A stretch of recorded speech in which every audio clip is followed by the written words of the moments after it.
एक पिता की कहानी। यह कहानी शुरू होती है जब मैं घर से गुस्से में बड़बड़ाते हुए निकल आया था और बस स्टैंड की तरफ आगे बढ़ने लगा। मैं मन ही मन बड़बड़ा रहा था, पता नहीं कितने पैसे छुपा के रखे हैं, लेकिन मेरे लिए एक मोटरसाइकिल नहीं ले सकते। अब मैं यहाँ से चला जाऊँगा और जब तब तक वापस नहीं आऊँगा जब तक मैं खुद के पैसों से बाइक नहीं खरीद लेता। इतना सोच ही रहा था, तभी मेरे पैर में मुझे कुछ चुभने का एहसास हुआ। नीचे देखा तो समझ आया कि जल्दबाजी में पापा के जूते पहन आया हूँ।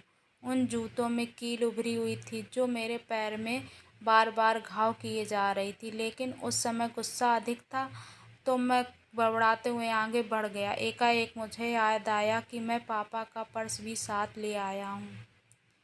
मेरे खुराफाती दिमाग में एक ख्याल आया, क्यों न आज पापा का पर्स चेक किया जाए, जिससे आज तक उन्होंने किसी को हाथ तक नहीं लगाने दिया। पता नहीं कौन सा खजाना छुपा है इस पर्स में जो किसी को हाथ नहीं लगाने देते। जब मैंने पापा का वह पुराना पर्स खोलकर देखा तो उसमें पैसे तो नहीं निकले, लेकिन पैसों की जगह एक डायरी रखी हुई थी। तब मैंने सोचा, ओह, तो यहाँ खजाना छुपा हुआ रखा है। मैं समझ रहा था कि यहाँ पापा ने लिखा होगा किससे कितने पैसे लेने हैं और किसको कितने पैसे दिए हैं, लेकिन मैं गलत था। जब मैंने उस छोटी सी डायरी का पहला पेज खोलकर देखा तो वहाँ पर जो लिखा था वह थोड़ा सीरियस कर देने वाला था।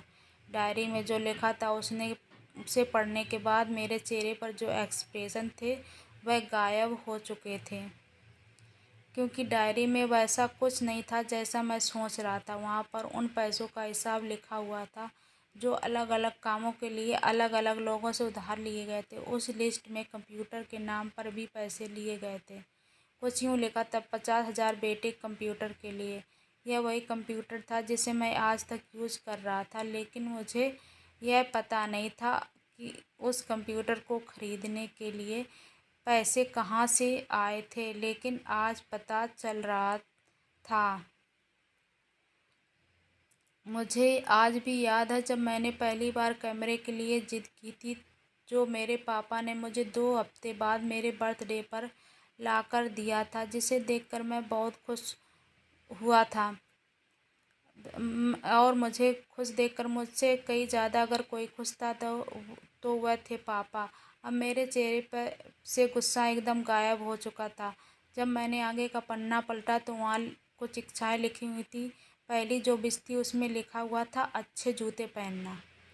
यह बात मेरी कुछ समझ नहीं आई। तभी मेरा पाँव अचानक सड़क पर भरे हुए पानी पर जा पड़ा और तभी मेरे पाँव में कुछ गीलेपन होने का एहसास हुआ। जब मैंने जूता उतार कर देखा तो उसका तला टूटा हुआ था। यह देखकर मुझे डायरी में लिखी बात याद आ गई।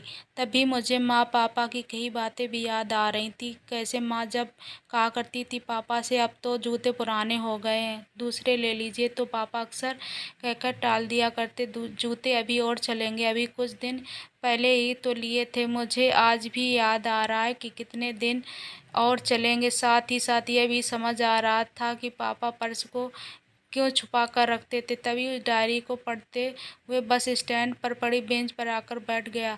अब उस डायरी का आखिरी पन्ना बचा हुआ था। उस पन्ने को जब मैंने पलटा तो देखा वहाँ पर कल की डेट लिखी हुई थी। तारीख के नीचे लिखा हुआ था, 50,000 रुपये बाइक के लिए। बस इतना पढ़ा और दिमाग सन्न पड़ गया।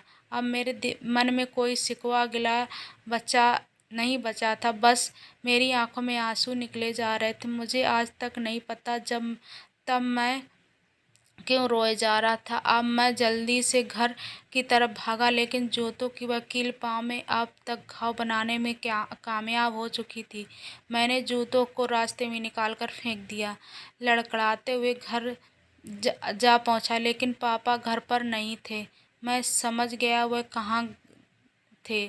मैं सीधा पास वाली बाइक की एजेंसी की तरफ भागा। पता नहीं आज कहाँ से इतनी ताकत आ गई थी कि भागते हुए थक नहीं रहा था और वह भी बिना जूतों के नंगे पैर। जैसे तैसे बाइक एजेंसी पर पहुंचा। पापा वहीं थे। मैंने पापा को दौड़कर गले लगा लिया और मेरी आंखों से आंसू रुकने का नाम नहीं ले रहे।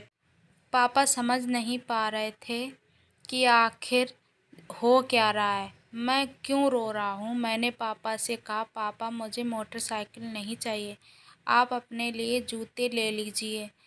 अब आज से मैं जो भी करूँगा अपनी मेहनत से अपने बलबूते पर पढ़कर करूँगा।